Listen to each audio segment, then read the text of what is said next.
Hemos estado considerando cómo la misión de Pablo, pero misión que es un modelo para las otras misiones, ¿no? Que nacerán en el movimiento cristiano, es que la misión de proclamar el Evangelio tiene que seguir algunos criterios, porque si no nace la incerteza, la confusión, ¿no? Y los beneficios de una misión confundida, no programada, ¿no? Son limitados justamente. Pero esta organización necesaria de la misión no tiene que cancelar, ¿no? Una especie de apertura, de flexibilidad y de incerteza limitada, ¿no? Porque si esto no existe, entonces la misión se vuelve algo muy humano, algo que yo hago, tal vez con buena intención, pero de la cual está excluido el Santo Espíritu, ¿no? Y eso es lo que estamos viendo y hemos visto en los días precedentes, lo que pasa en este cuarto viaje misionero de Pablo, ¿no? Donde él sabe que va a ir a Roma, pero no sabe lo que va a pasar. Y de hecho lo primero que pasa es lo imprevisto, el naufragio del barco, pero con resultados positivos justamente por la actitud constructiva y sobre todo el equilibrio de los sentimientos de Pablo para no sentirse una víctima y por lo tanto perseguido, lo que le ha permitido interaccionar positivamente con los tripulantes de ese barco y sobre todo con el centurión Julio, que es el que guía esa tripulación. A un cierto punto, de Chipre a Creta, de Creta casi a Malta, podríamos decir, en condiciones desastrosas, pero al menos, ¿no? Malta se vuelve en el lugar que los recoge, ¿no? El barco será destruido, no podrá seguir adelante por este percance, pero al menos ellos logran todos los 276 personajes de esa nave logran poner el pie en Malta.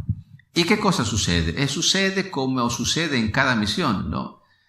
Pablo llega con los tripulantes y el lugar donde llegan Malta es un lugar habitado. Y es interesante ver cómo Lucas, el autor del Hecho de los Apóstoles, describe a los que viven en ese lugar y lo describe como naturales, ¿no? Otras versiones dicen los indígenas, ¿no? Porque indígena, un aborigen, un indígena, un natural o un autóctono es cualquier persona que habita el lugar donde los misioneros llegan, ¿no? Los indígenas en Latinoamérica eran, cuando llegaron los españoles, los habitantes del imperio incaico, por ejemplo. Pero los indígenas, por ejemplo, de Florencia ahora, yo que hago el pastor aquí en Florencia, los indígenas son los florentinos, ¿no? Sea indígena no caracteriza despectivamente a un tipo de grupo humano respecto a otro. ¿Y cómo es la reacción de estos autóctonos, ¿no? De la isla de Malta? Hay tres actitudes que quisiera brevemente describir y que nos hacen pensar a la complejidad de la reacción de las personas. En este caso los de Malta, pero podría ser la reacción de las personas que nosotros tratamos de evangelizar, que se encuentren a Nueva York, a París, a Berlín o a México, Ciudad de México, etc. Es interesante ver que los indígenas de Malta manifiestan inicialmente una actitud de bondad y de aceptación, porque los aceptan, ven que estas personas del barco están en dificultad, quieren ayudarlos y se muestran amigables, ¿no? Pero cuando se percatan en un segundo momento que en los tripulantes de este barco hay un hombre condenado, porque llegan a saberlo, alguien se los dice, nosotros no sabemos cómo habrían comunicado, probablemente habían traductores, pero el hecho es que se enteran que en esa comitiva hay un personaje, Pablo específicamente, que está allí condenado, y cuando llegan a saber eso, su actitud cambia, ¿no?, completamente.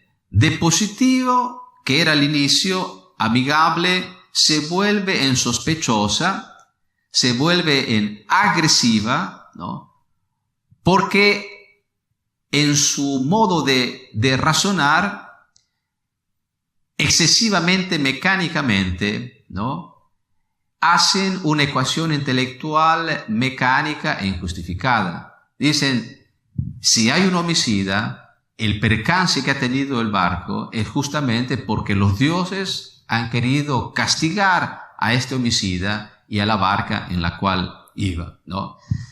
Esto nos puede hacer sonreír de un pensamiento excesivamente mecánico, lineal y simple, ¿no?, que no corresponde para nada a lo que era la situación. Si había una persona noble y buena en ese barco, era justamente Pablo, y los tripulantes lo sabían eso, ¿no?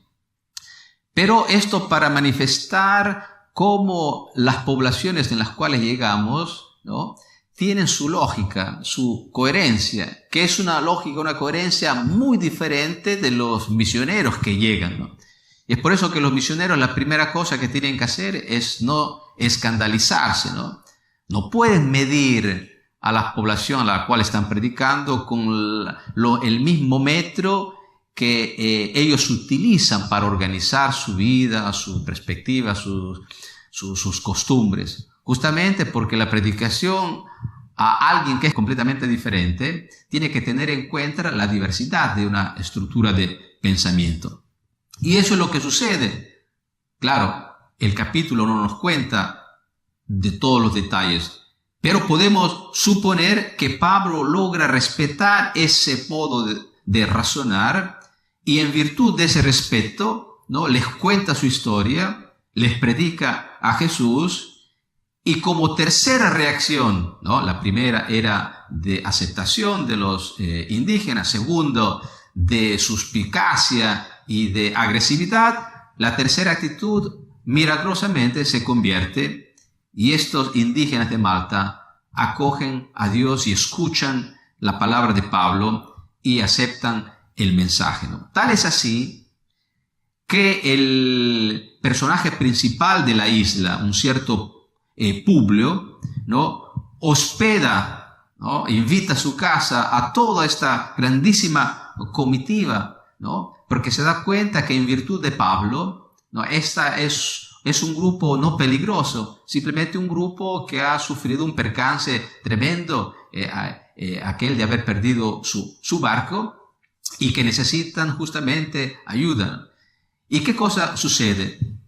Y otra vez vemos aquí en la narración la interacción positiva que emerge cuando los actores ponen lo mejor de sí mismo, ¿no?, en la relación en cuanto a sentimientos, ¿no?, actitudes se refiere. Porque la actitud positiva de Pablo, que ha despertado una actitud positiva en los habitantes de Malta, se vuelve en actitud positiva en el personaje principal de Malta, que después motiva a Pablo a hacer un milagro, porque el padre de Publio está enfermo, Pablo lo sana, y como consecuencia, otra vez la cadena positiva, los habitantes de Malta traen sus enfermos, y ese día que hubiese podido ser un día de confrontación, ¿no?, de agresión mutua o de suspicacia o de sospecha, ¿no?, se convierte en un día de regocijo y de milagro, porque al final del día Pablo sana a los enfermos de Malta y no solo al padre de Publio, y lo que se vuelve en un mensaje concreto del poder sanador del Evangelio.